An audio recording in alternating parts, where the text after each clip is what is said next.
Ladies and gentlemen, I am deeply honored to stand here among such esteemed individuals committed to the cause of freedom in Iran. As a practicing attorney in the United States, I must address a pressing issue that transcends national borders.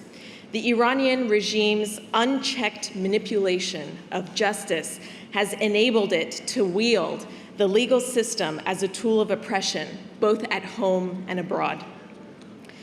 This distortion of justice poses not only a domestic crisis, but also a global menace, jeopardizing the integrity of legal systems worldwide. I stand here today profoundly inspired by the words of my personal role model, Dr. Kazem Rajavi, who once declared, "Human rights are a comprehensive concept. They are not divisible. Violation of any one right is a violation of all rights."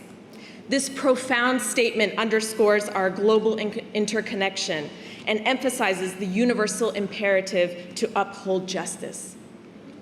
The recent sham trials of 104 MEK members, including the leadership of the Iranian Resistance, conducted in absentia with Tehran's issuance of bogus Interpol red notices, epitomizes this travesty. These in absentia death sentences against the resistance and Ashraf III leaders aims to pave the way for unrestrained terrorism.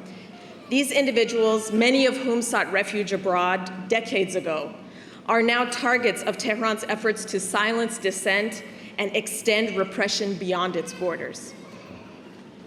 Tehran's manipulation of international mechanisms like Interpol seeks to legitimize its prosecution of political opponents under the guise of legality. The reality, as noted by the UN Special Rapporteur on Iran, Professor Javid Rahman, is grim. Tehran's hands are stained with the blood of thousands of Iranians, particularly political prisoners, as evidenced by last week's report acknowledging the 1988 massacre of approximately 30,000 political prisoners as a crime of genocide.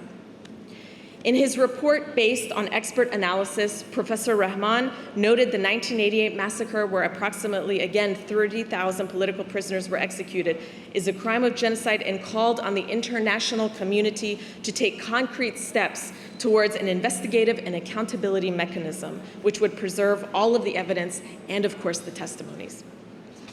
Tehran's inverted form of justice carries grave implications. Should the international community persist in appeasement policies, as we've mentioned many times today, it sends a perilous signal. Such was the case with the hostage diplomacy that returned both Asadullah Assadi and Hamid Nouri to Tehran. Tehran must not be allowed to exploit with impunity, justice with impunity. Such actions undermine the fundamental pillars of international law and human rights.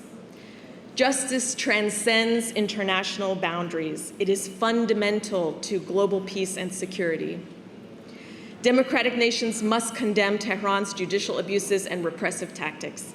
They must ensure protection under international law for Iranian dissidents, and especially MEK members in exile, safeguarding their rights to free speech and assembly.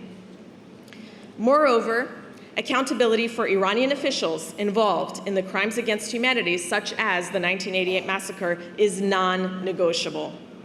Holding these perpetrators to account is crucial, not just for justice's sake, but to uphold the integrity of the law itself. Now that the Iranian people have once again boycotted this sham election, only 88% did not vote, rendering futile Khamenei's fraud and rigging. As Mrs. Maryam Rajavi, the president-elect of the National Council of Resistance of Iran, announced, this was a resounding no to dictatorship. The Iranian people's decisive vote for the overthrow of this regime is the message of victory for a free Iran with a democratic republic.